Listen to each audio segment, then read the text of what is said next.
থাকেন উরুগুয়ের রাজধানী মন্টেভিডিও থেকে কয়েক মাইল দূরে কাদামাটির পথ পেরিয়ে ছোট্ট একটা গ্রামে। সেই গ্রামে ছোট্ট একটা খামার।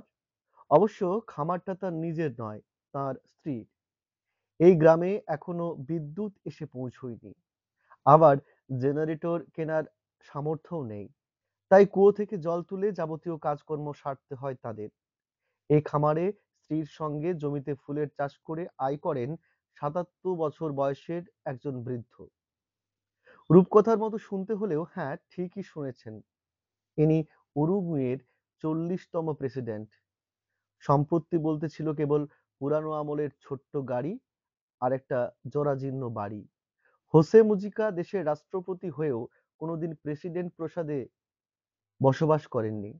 ওই ভাঙাচোরা ঘরে তিনি, ওনার স্ত্রী আর ম্যানুয়েলা নামের ৩ পেয়ে একটি কুকুর থাকত। রাজনীতিবিদদের প্রচলিত চিত্র হচ্ছে তারা জনগণের ভোটে নির্বাচিত হলেও সাধারণ মানুষের কাছ থেকেই দূরে থাকেন।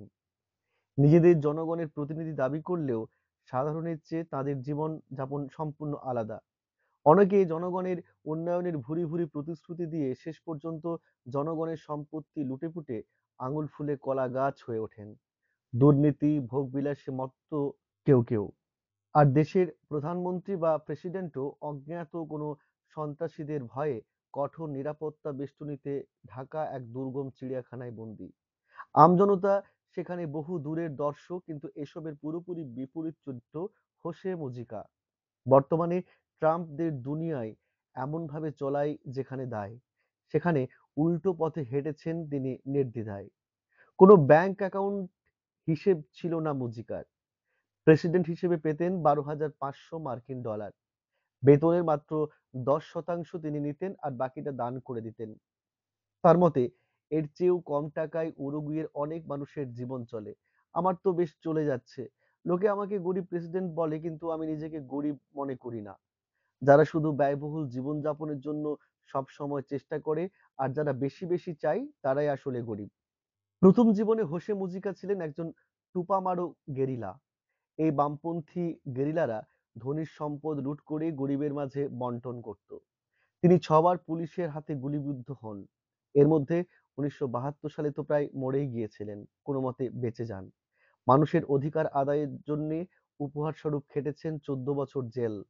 মার্কিনী মনিবদের নির্দেশে জেলের ভেতর সহ্য করতে হয়েছে অমানসিক অত্যাচার। তাকে নিয়ে নেটফ্লিক্সে একটি সিনেমা আছে, এ 12 ইয়ার নাইট। রাষ্ট্রপতি হিসেবে তার ছিল না কোনো প্রোটোকল, ছিল না কোনো গাড়ির বহর। রাষ্ট্রপ্রধান হওয়ার আগেও কৃষিকাজ করে জীবিকা নির্বাহ করেছেন। হবার পরেও স্ত্রীকে সঙ্গে নিয়ে চালিয়ে গেছেন কৃষিকাজ। নিজেকে রাষ্ট্রপতি বলার চেয়ে কৃষক বলতেই বেশি স্বাচ্ছন্দ্য হোসে মুজিকার। পুরানো গাড়িটা নিজেই চালাতেন। রাষ্ট্রীয় প্রয়োজনে বিমানে চড়লেও কোনোদিন প্রথম শ্রেণীতে চড়েননি, চড়েছেন ইকোনমি ক্লাসে। ১৯৮৫ সালে উরুগুয়েতে গণতন্ত্র প্রতিষ্ঠার পর তিনি জেল থেকে মুক্তি পান। যোগ দেন সংসদীয় বাম রাজনীতিতে। ১৯৯৪ সালে তিনি সেনেটর নির্বাচিত হন। ২০০০ সালে মন্ত্রী আর ২০১০-এ প্রেসিডেন্ট। ২০১০-এ নির্বাচনে পূর্বতন প্রেসিডেন্ট তাকে দলীয় মনোনয়ন দেননি। কিন্তু দলের নেতা-নেত্রীদের চরম বিরোধিতার মুখে বাধ্য হয়ে হোসে মুজিকাকে প্রেসিডেন্ট প্রার্থীর মনোনয়ন দেওয়া হয়। হোসে মুজিকা উরুগুয়ের দুর্বল অর্থনীতিকে একটি শক্তিশালী জায়গায় পৌঁছে দিয়েছিলেন। এমনকি বামপন্থীদের সমালোচক বিবিসিও এ সম্পর্কে বলেছিল, উরুগুয়ের অর্থনীতিতে তিনি রেখে যাচ্ছেন স্বাস্থ্যবান আর স্থিতিশীল অবস্থায়। লাতিন আমেরিকার অন্য অর্থনীতিগুলো যার ধারে কাছেও নাই। হোসে মুজিকার কিছু সিদ্ধান্ত বেশ সমালোচিত হয়েছিল। তাদের মধ্যে দেশে গাঁজা বৈধ করে দেওয়া ছিল একটি। হোসে মুজিকা এ বিষয়ে বলেন, আমি গাঁজাকে ঘৃণা করি, কিন্তু আমি জানি উরুগুয়েতে অন্তত ১.৫ লাখ মানুষ গাঁজা সেবন করে। আমি তাদেরকে মাদক পাচারকারীদের হাতে ছেড়ে দিতে পারি না। একটি ক্যাথলিক দেশে সমাজপতিদের রক্তচক্ষু উপেক্ষা করে সমলিঙ্গের বিবাহ, গর্ভপাতের মতো বিষয়গুলোরও বৈধতা দিয়েছিলেন হোসে মুজিকা। এককালের গেরিলা যুদ্ধ আর অস্ত্র উৎপাদনের বিরুদ্ধে ছিলেন সর্বদা। তিনি সব রাষ্ট্রপ্রধানদের বলেছিলেন এসব খাতে বিনিয়োগ বন্ধ করে মানব কল্যাণে বিনিয়োগ বাড়াতে। উরুগুয়ের মানুষ তাকে আদর করে ডাকে পেপে।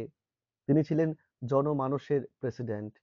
2010 সালে রাষ্ট্রীয় নির্দেশে দেওয়া হিসেব অনুযায়ী মজিকার সম্পদ বলতে লঞ্চড়মার্কা একটা পুরাতন ফক্সভাগেন যার বাজার মূল্য ছিল $1,800। তবে চলতি বছর সম্পদ বিবরণীতে স্ত্রীর কাছ থেকে পাওয়া কিছু জমি, একটা ট্রাক্টর আর একটা বাড়ির যোগ করেছেন মজিকা। তাতে তার সম্পদের পরিমাণ দাঁড়িয়েছে $2,15,000।